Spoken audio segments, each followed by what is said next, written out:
Bonjour et bienvenue sur la chaîne de Madame H. Aujourd'hui, on continue l'apprentissage des opérations intellectuelles et on tente de déterminer des causes et des conséquences. C'est parti! Premièrement, il faut comprendre que si on observe une ligne du temps, la cause vient toujours avant l'événement que l'on étudie et la conséquence après.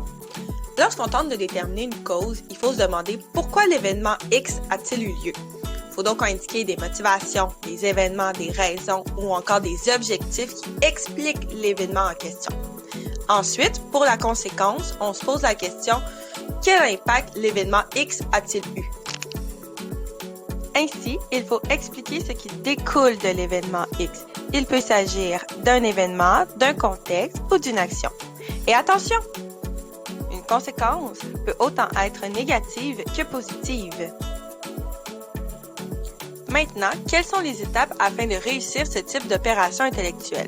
De 1, il faut lire la question et se demander est-ce qu'on me demande d'indiquer une cause, une conséquence ou les deux? Ensuite, on observe les documents qui nous sont fournis et on cherche les indices qui sont importants pour nous aider à rédiger. Et finalement, on répond à la question en indiquant tous les éléments.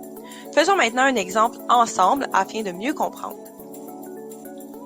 Ici, notre événement est l'échec d'Anthony à son examen de mathématiques et on cherche à connaître la cause et la conséquence de cet échec. Nous avons deux documents qui sont là pour nous aider. Le premier nous indique qu'il a joué à l'ordinateur toute la nuit et le second qu'il doit faire des appuis sur l'heure du dîner afin de se rattraper. Premièrement, selon le document 1, jouer toute la nuit à des jeux vidéo a causé l'échec d'Anthony à son examen de mathématiques. Ensuite, pour la conséquence, selon le document 2, la conséquence de l'échec d'Anthony est l'obligation d'assister à des appuis pour ne pas échouer à un autre examen de mathématiques. Dans notre réponse, nous avons inclus 4 éléments qui sont essentiels à cette question.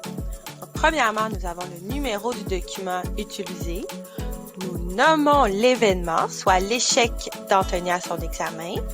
On indique précisément l'élément à trouver, soit la cause ou la conséquence. Et ensuite, on explique cette cause et cette conséquence en donnant des détails. Faisons maintenant un exemple historique.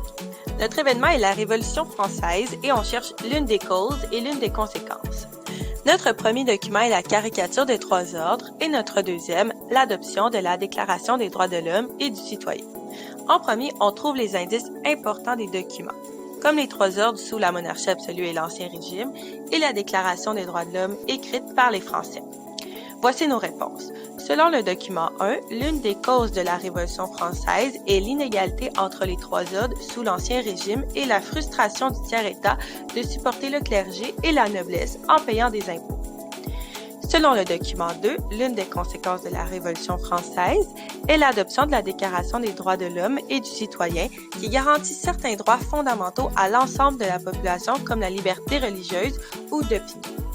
Pour les deux réponses, on indique le document utilisé. On nomme l'événement, soit la Révolution française, on indique l'élément à expliquer, cause, conséquence, et finalement, on explique pourquoi il s'agit d'une cause et d'une conséquence. Je ne fais pas seulement dire les 3 ordres est la cause de la Révolution française. J'explique pourquoi il s'agit d'une cause ou pourquoi il s'agit d'une conséquence. Donc, ce qu'il faut retenir est 1. La cause vient avant l'événement et la conséquence après. 2. On observe les documents, ils sont là pour te donner des indices. Donc, lis les titres, lis les documents, observe ce que tu vois. Et 3. Réponds à la question en indiquant les 4 éléments essentiels qu'on a vus tantôt. Si tu suis correctement les étapes, il n'y a aucune chance que tu coules ton examen. Encore une fois, un gros merci d'avoir écouté ma capsule. Si jamais tu veux avoir accès à d'autres vidéos comme ça, abonne-toi en cliquant ici ou laisse un petit thumbs up pour me laisser savoir que tu as bien aimé ça. Et sinon, à bientôt!